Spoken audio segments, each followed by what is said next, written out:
2600க்கும் மேற்பட்ட கோவில்களில் குடமுழுக்கு நடந்திருக்கக்கூடிய நிலையில எச் ராஜா இந்து சமய அறநிலையத்துறையை கடுமையாக சாடி இருக்காரு. என்னன்னு பார்த்தீங்கன்னா திருச்செந்தூர், ராமேஸ்வரம், அதே போல தஞ்சாவூர்ல கூட்ட நெரிசல்ல பக்தர்கள் உயிரிழந்திருப்பதாகவும் அறநிலையத்துறை அமைச்சராக சேகர் பாபு வரை தொடரும் அப்படின்னும் கோவிலில் வரக்கூடிய உண்டியல் பணம் அனைத்தும் அரசு அதிகாரிகளுக்கு சம்பளமா போகுது. அது மட்டும் இல்லாமல் போதுமான ஒரு அடிப்படை வசதி கூட கோவில்கள் இல்லைன்னு ஒரு குற்றச்சாட்டை நேற்று வச்சிருக்காரு. அதே மாதிரி இந்த ஆட்சிக்கு மிகப்பெரிய ஆபத்தை ஆண்டவ முடிவு பண்ணிட்டான், அதனாலதான் தொடர்ந்து பலியாகுது அப்படிங்கிற ஒரு வார்த்தை. அது ஒரு 7 நாட்டு சனிமா, அந்த சனிக்கெல்லாம் பதில் சொல்லமா சொல்லு.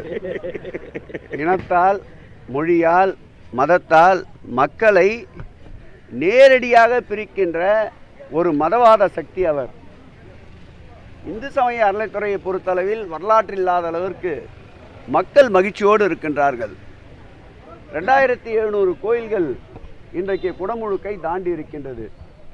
இந்த ஆண்டு இறுதிக்குள்ளாக அது 3000ஐ தாண்டும் என்ற உறுதியை மேற்கொண்டு களத்திலே நின்று அதிகாரிகள் முழுமையாக இதய சுத்தியோடு பணியாற்றி கொண்டிருக்கிறார்கள். கடந்த 10 ஆண்டுகளில் 2011 20ஆம் ஆண்டு வரையில் அப்படி ஒரு துறை இருக்கின்றதா, அந்த துறையினுடைய பொறுப்பு அமைச்சர் யார் என்ற கேள்விக்குறி இருந்தது. மாண்புமிகு தமிழக முதல்வர் அவர்கள் எங்களை இந்த துறைக்கு நியமித்ததோடு மட்டுமல்லாமல் மாதந்தோறும் ஆய்வுக் கூட்டங்களை நடத்துகின்றார். எங்காவது ஒரு அசம்பாவிதம் என்றால் காலையிலே கைபேசியிலே அவருடைய எண்தான் ஒலிக்கும். அந்த வகையில் எங்களை இயக்கிக் கொண்டிருக்கின்றார். எதிர்பாராமல் நடந்த சம்பவம் திருச்செந்தூரிலே அவருடைய மனைவியே முதல் ஸ்டேட்மெண்ட்டில் அவர் ஏற்கனவே வீசிங் ப்ராப்ளத்தோடு இருப்பவர், அவ்வப்போது மூச்சுத்திணறல் ஏற்படுவது அவருக்கு தொடர்ந்து நடைபெறுகிறது என்று கூறியிருக்கின்றார். சங்கிகள் தலையிட்டு அதை திசை திருப்புகிறார்கள். அதேபோல் ராமேஸ்வரத்தில் ஒரு வட இந்தியர் தரிசனத்துக்கு வந்தபொழுது மயங்கி விழுகிறார். அவருக்கு சிகிச்சை அளிக்க முற்படுகின்ற பொழுது அவர் ஏற்கனவே இறந்து விட்டதாக கூறுகிறார்கள். இன்னும் அவருடைய உடலை உரிமை கோருவதற்கு ஆட்கள் வரவில்லை. தஞ்சாவூர் என்று தவறாக சொல்லியிருக்கின்றார். நேற்றைக்கு பழனியிலே இது போன்ற ஒரு சம்பவம் நடந்திருக்கின்றது. 3 சம்பவங்களுக்கும் வீடியோ ஃபுட்டேஜ் இந்து சமய அறநிலையத்துறை சார்பிலே வெளியிடப்பட்டிருக்கின்றது. நேற்றைக்கு நடந்த சம்பவம் சபரிமலைக்கு சென்று திரும்புகின்ற பொழுது அவர் நன்றாகத்தான் அந்த கியூ வரிசைக்கு வருகின்றார். கூட்ட நெரிசல் நேற்று எதுவும் இல்லை. அவர் அழகாக 10 ரூபாய் கட்டண தரிசனத்திலே இருக்கையிலே தான் அமர்ந்திருக்கின்றார்.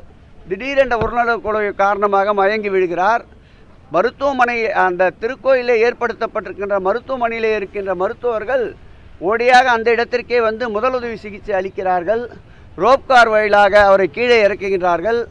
ஆம்புலன்ஸிலே அரசு மருத்துவமனைக்கு கொண்டு செல்கிறார்கள். அவர் அங்கே இறந்து விடுகிறார். எதிர்பாராமல் நடக்கின்ற இது போன்ற நிகழ்வுகளுக்கு அரசை குற்றம் சாட்டுவதும் சம்பந்தப்பட்ட துறை அதிலிருந்து விலக வேண்டும் என்பது இவருடைய சித்தாந்தத்தை எதிர்நோக்கி கொண்டிருக்கின்ற இந்த சூழல்தான்.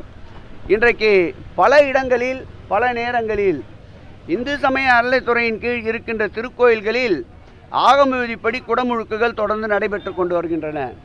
இவர்கள் கூறுவது போல் ஒரு சில இடங்களில் பரம்பரை அறங்காவலர்கள் இருக்கின்ற திருக்கோயில்களில் அரசு தலையிட்டு அழுத்தம் கொடுத்த பிறகுதான் திருப்பணிகளுக்கும் பக்தர்களுடைய அடிப்படை தேவைகளுக்கும் கொண்டு செல்லப்படுகின்றது. அந்த வகையில் பார்த்தால் துறை சார்ந்த ஒரு நிறுவனம் இந்த இந்து சமய அறநிலையத்துறையின் கீழ் இருப்பதால் தான் இவ்வளவு வேகமாக பணி முன்னேற்றங்கள் நடந்து கொண்டிருக்கின்றன.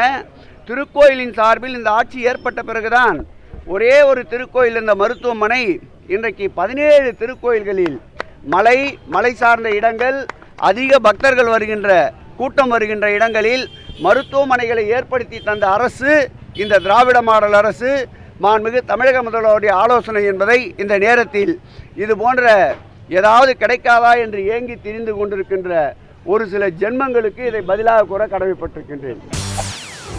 செய்திகளை உடனுக்குடன் தெரிந்து கொள்ள உடனே சப்ஸ்கிரைப் பண்ணுங்க.